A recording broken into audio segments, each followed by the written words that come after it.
Good evening, folks. Everything new under the sun.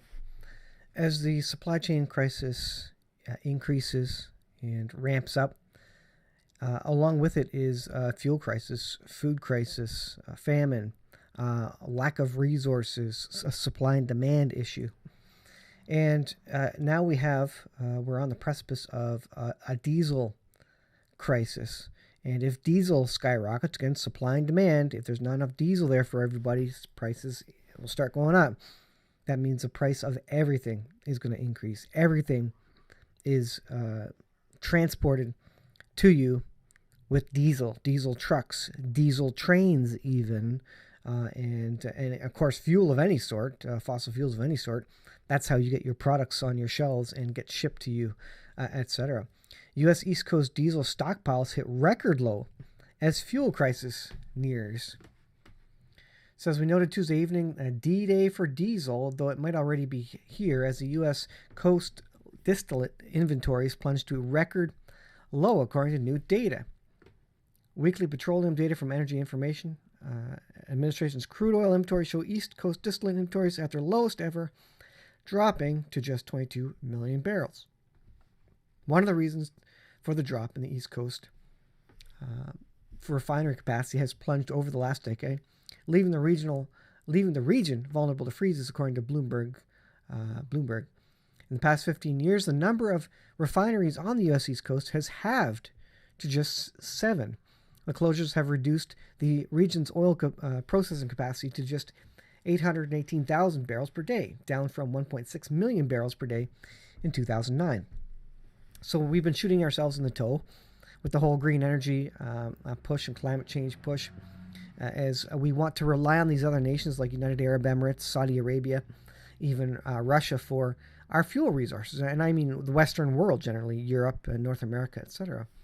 And so we've been decreasing, shale well drilling and fracking and all that sort of thing in North America in favor of giving money to Saudi Arabia and other regimes which are by no means democracies.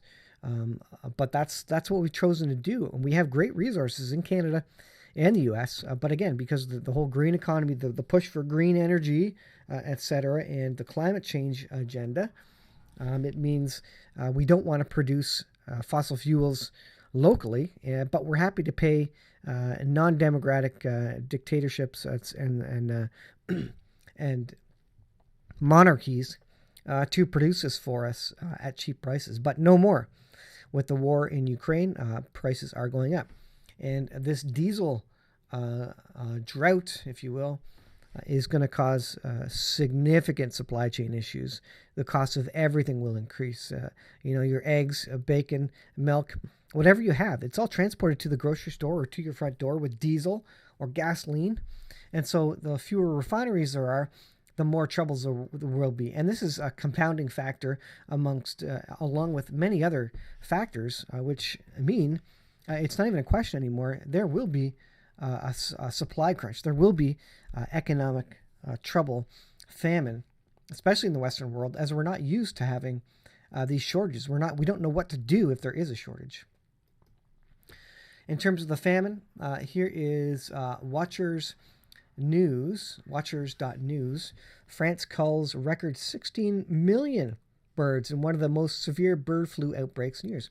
So, of course, they're culling tens of thousands of birds in the United States. Egg prices, chicken prices are absolutely skyrocketing because of the supply and demand. Supply is low because they're killing all these chickens because of bird flu. Yet you have a strong demand, which is going to increase price for what is remaining. And then if the supply runs out, those people move into other things, maybe pork instead of chicken, etc. And then the price of other meats is going to increase as people are consuming more of those because there's not as much chicken. So it's a snowball sort of effect where you have a massive supply chain food security crisis. France has culled a record 60 million chickens, ducks, and other poultry since November 2021. In one of the most severe bird flu outbreaks in years, in 2021, the country saw nearly 500 outbreaks and culled 3.5 million animals, mostly ducks. And it shows images of the zones of protection where I guess where they're culling animals. There's surveillance regimes happening there. And they're basically killing off a lot of the food that Westerners, Europeans depend on.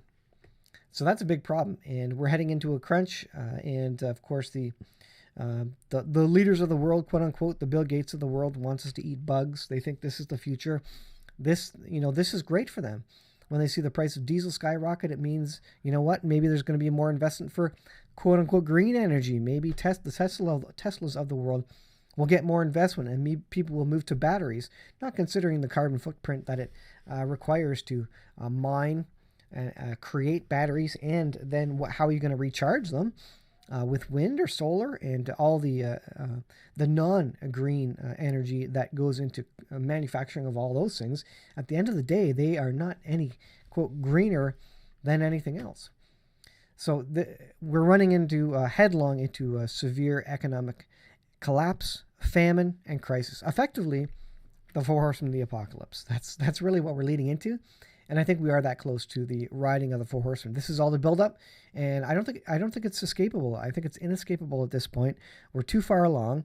COVID kicked it all off with the lockdowns, which ground the economies of the world to a halt, killed all the small business, put a lot of power into the rich and powerful and into the big business like Amazon's and Microsoft and these big companies, which can now buy up even more of the small guys and more of these products and have even more of a corner on all the markets that they want.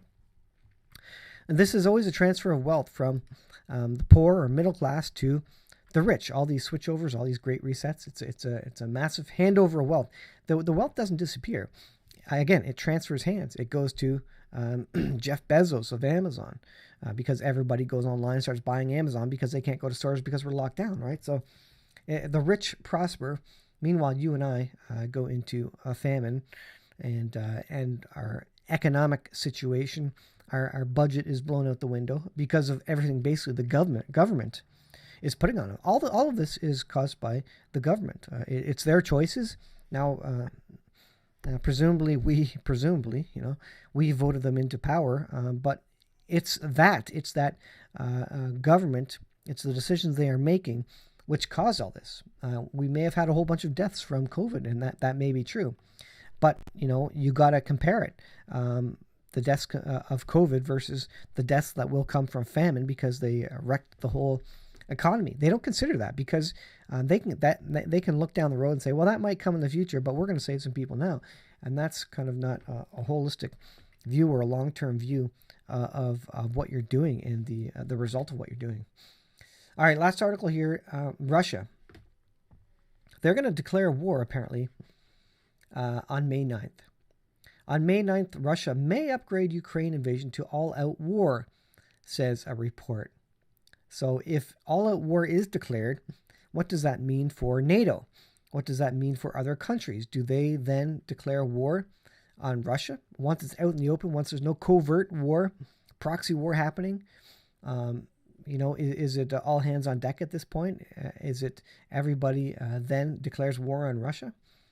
Recent reports claim that the Russian President Vladimir Putin may officially declare war with Ukraine as early as Monday.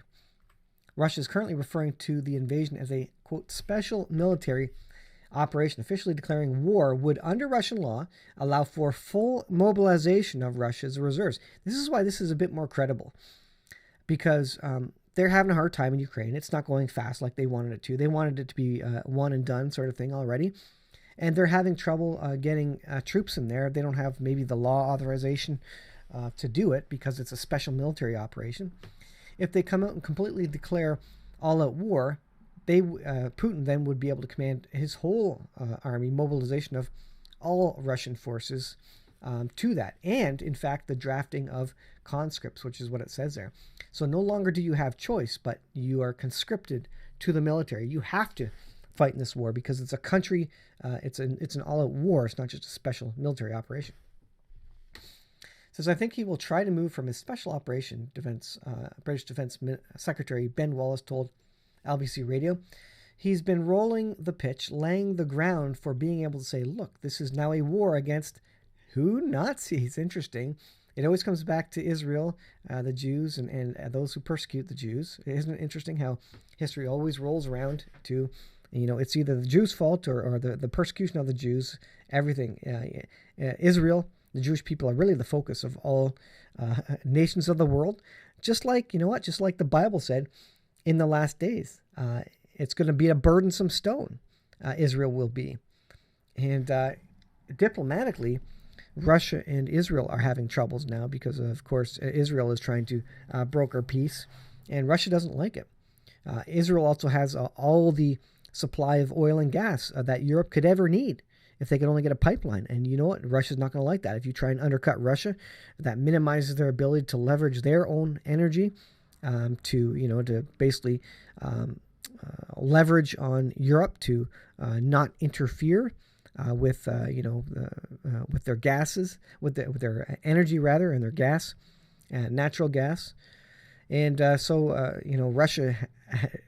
This is going to come up. This is going to kind of be the next thing, where Israel says, you know what, Europe, we can supply all you need, and cut Russia out of the deal, and that I think is when Russia would consider going nuclear.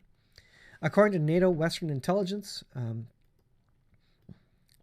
agencies have estimated Russia's losses since February 24th to have been at least 7,000 dead, with the U.S. estimating 10,000 Russian soldiers dead, and the U.K. putting the number at 15,000. So it's all over the place. There's all sorts of misinformation. No one knows exactly what's happening. It's hard to say because it's not been an official war. But if they declare an official war, then we'll have a much better idea. Russia has also come and threatened NATO countries, if they see incoming shipments by truck of weapons or resources, that those are open for attacking. So that's out in the open. Russia, again, threatened about that, and they will start doing that. When they declare war, I think all bets are off the table at that point as to what happens and how NATO responds once an official war is on the books. Wallace added that he would not be surprised, and I don't have any information about this, that he is probably going to declare this May Day that we are now at war with the world's Nazis and we need to mass mobilize the Russian people. Next Monday is Victory Day, recognized in Russia as a day commemorating victory over Nazi Germany in 1945.